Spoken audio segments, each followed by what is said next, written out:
We're currently in Lanzarote, just looking out over the Rubicon Marina here, and it's a great place. Always love coming back here. We're here quite often with the different things going on, so we'll look forward to the boats arriving soon. Anyway, today, the 11th of September, literally 1 week out from the start, and there's been a lot going on, and now everything's starting to settle down a bit, so all quite interesting. Damien, of course, is underway from Les Sables d'Olonne. He's already out there. While he was there, he was able to do anything he wanted. So, oh boy, here comes my Chinese pop-ups.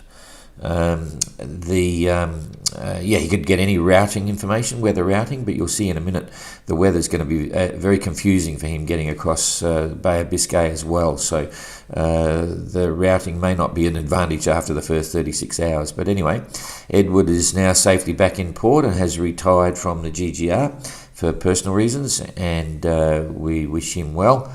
The GGR is a huge challenge, as everyone knows. Just getting to the start is quite epic, and then, facing the reality of the whole event, as you set off, is another, eye-opening situation. And so it affects different people in different ways, and certainly personal choices, and doing what your gut feeling says is the way to go. You can't move forward in the GGR unless you're completely on the ball and completely focused. So good luck, Edward, and I'm looking forward to seeing you when we get back next time. Anyway, moving along from that lot, Arnaud is, our tail ender at the moment, but he's underway, and it was good to hear him on SoundCloud. I just heard it this morning, and so just to remember, all of the recorded safety calls we have are on SoundCloud, and you can look them up anytime you like. So the big feature is still this large low pressure system, which is affecting the whole fleet and creating southerly winds, generally headwinds heading down to Lanzarote. And if I hang on, I've got to set this up. Not the course. I want snail trails here. Get their tracks on so you can see where they've been, and I'll zoom in a bit now to show you what's going on with the fleet. We'll start off at the tail end. Okay, so Arnaud is very much back on track, and he took a bit to settle the boat down, and the conditions weren't so good, but now he's having a pretty good time, although they're sort of stuck in an area where there's not much wind now. They're in the lee of Cape Finisterre, you could say, doing 2 knots, whereas most of the rest of the fleet out in the breeze are making 5s. So there's going to be a bit of separation there. Mark Sinclair, Captain Coconut, he loves this coast. He sticks to it as often as he can. Did this 4 years ago as well, and lost out a bit of ground because there's not much wind in there. And at the moment, he's only making 1.2 knots. So again, they're going to get left a little bit behind, but it's obviously pretty nice sailing in there, nice and calm. Ian Herbert Jones following up the fleet, moving along nicely. He's got this breeze, which is probably it's southeasterly wind is probably blowing at about 10 to 15s, 1 metre sea. I'll put the sea on in a minute and we'll see. So it's good sailing, and they're keeping it on the beam to get out there, although the local wind direction may be a little bit different than what we're seeing. This is in fact, that's interesting. We've got that explains. Interesting. Okay, so this tracker report is at 4 o'clock UTC, so 6 o'clock French time, and it's now 9 o'clock, so 3 hours old. We'll get an update. But Ian Herbert Jones is on 4 o'clock, and Kirsten, when it comes up, it's acting a bit slow. That's 4 o'clock as well. But Captain Good, because I thought he lost out a bit, he's actually on a midnight forecast. So that position for him at the moment is actually quite old. For some reason, he didn't make the 4 o'clock position report. Hopefully, it's an automatic, data transfer by satellite. So hopefully that'll show up again at 8 o'clock UTC. So you'll see him jump ahead. But back then he was making 3.5 knots, all generally heading in the same direction. Now Kirsten, we'll see what she's up to, but she's certainly making good ground, heading out to the west, doing 6 knots tactically. She knows what's going on, and I mentioned yesterday about Tapio. I was really hoping he would hold on and keep going out to the west, but he needed to do that right into tomorrow morning to make the most of it. But he's decided, I'd say that's probably around midnight last night, that he had enough and he's tacked across. So he's now heading back to the leaders. Maybe he wanted to cover them, whatever. but he's decided not to take that opportunity to get the following winds on the other side of the low. I'm not certain what weather information he's getting. Whether if he got the weather facts, he would have known that that's out there, but he may not have got that. They're all pretty busy at the moment settling in. I mean, it's a week later, but nonetheless, there's still a lot going on. And getting systems up and just getting into that routine of doing all the things like navigation and getting your weather facts reports and trying to get your radio weather reports and, you know, dealing with the right frequency, the right channels, all those things. And it may not be happening because at the end of the day, these boats are set up to cope with whatever's coming. And when you know the wind direction, you know there's a pressure system out there. You know, it's just what strength you got. So some of them would be flying by the seat of their pants. I know I do that sometimes. You don't actually worry about getting the weather because you got to put up with what you got. And there's no big storms coming. And I reckon that might be the case for a few of the boats. They'll be talking to each other and sharing information. If someone's got a weather fax, they'll usually share that information. But I feel that if Tapio had it, if we zoom back here again, he would have headed out there. Simon was in a different position because he was inshore and now he'll be tacking across the breeze. But if I go one more, you'll see what happens here. It's pretty much true to form. So you'll see this is the current weather situation. If we go forward to 6:30 tomorrow morning, there it is there. It's come across. Now, if Tapio had been going, he'd be in a quiet system, but he'd be down around here somewhere. And he'd only be hours away. So, you know, he'd be hours away before it swings over. So you can see there, bang, it kicks across really quick. So, you know, early as tomorrow morning, Tapio would have been out here, right? He would have been here, as we discussed yesterday.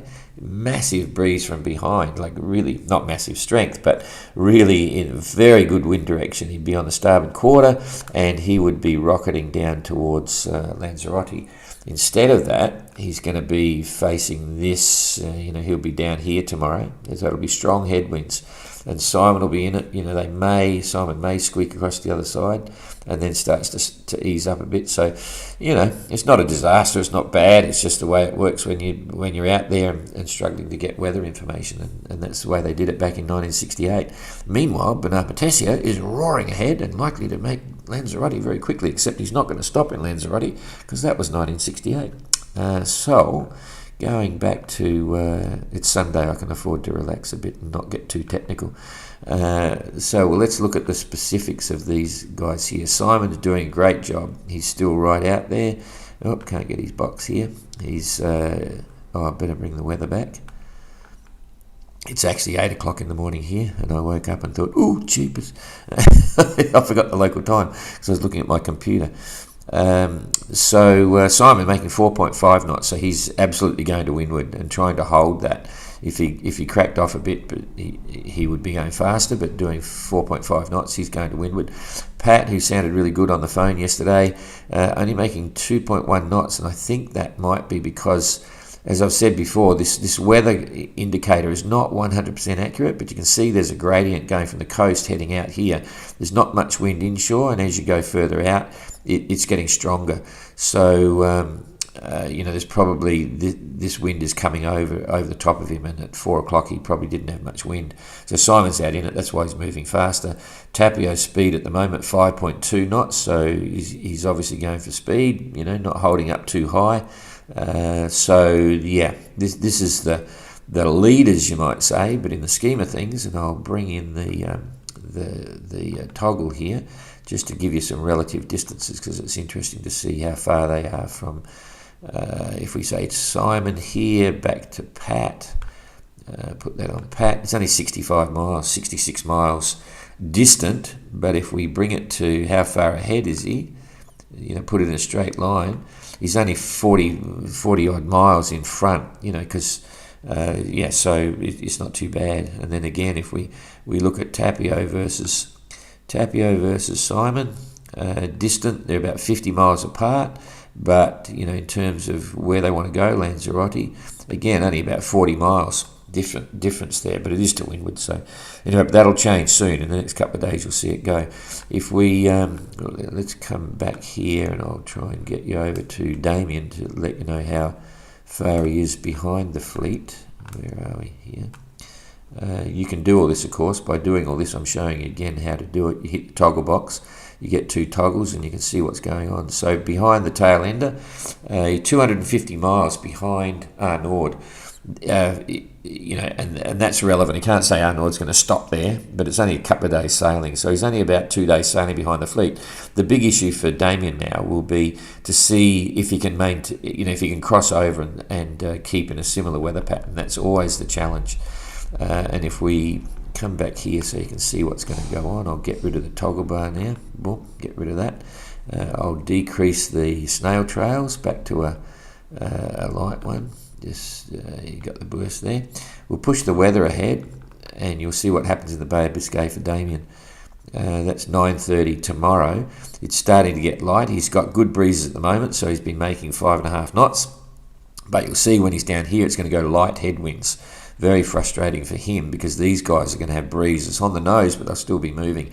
So by tomorrow, Damien will be over here somewhere, and it's going to be light headwinds. Then if we go forward to 9:30 the next day, well, it's the 13th. So you can see Damien's going to be stuck in these, drifting around in these frustrating local conditions. So it's still not going to be easy for him to get around Finisterre. And I would go forward another day. Then you got breezes. So it's going to take him 2.5, maybe 3 days before he's around Finisterre.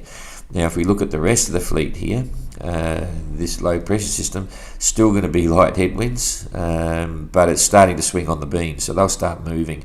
So I don't think you're going to see Damien catch up a lot in the next number of days, but that's part of the challenge for him now, and it's quite actually aggressive for him in terms of what he's got to achieve, an objective. It's going to make him go really fast. So chasing the fleet the way he is, he's going to be out for every little gain he can get. The guys at the front have got the pressure to hold the front. So, but let's see what happens. But certainly plenty to look at and absorb. I think we've gone through everyone. Now, will Kirsten keep going to the west? I think she might. But anyway, we'll see what happens. So that's about it for today. Thanks for that. Remember, in fact, there's a lot going on, to follow it. I think everyone that's following the tracker here with these updates knows what to do. If you get onto the homepage, and in fact, I'm going to just sneak this across now. Why not? I'll go to get rid of the tracker. Just some things to remember. If you scroll down, there's the news, but as soon as you come down the bottom here, you've got all the social feeds. So Facebook's not up now because I'm actually transmitting live. Oh, there it is. Okay, so we're watching each other, but there's Facebook. You can follow it here if you're not actually on Facebook. You've got all the tweets. You've got all the SoundClouds. So some people are having trouble finding where the SoundClouds are. You can get them here on the homepage, but if you go over here to the live, there's your live tracker. That's what you got. But day by day, we call it day by day. When you click on that, SoundCloud's the number one thing. There's all your SoundClouds. You can play them anytime. And then after that, you've got every social feed. You've got all of them here. So this is with all of them, and they're all mixed in. So you can have a cruise around the page to look at it. There's your Facebook feed. If you hit that, you'll have a whole page here of Facebook feeds that you can just open. Then you've got the Instagram feeds, you've got YouTube, you've got Twitter, and you've got Flickr, which is all our photo stuff, which Nora is slowly but surely putting up. So a lot going on. Anyway, thanks for that, and we'll see you tomorrow.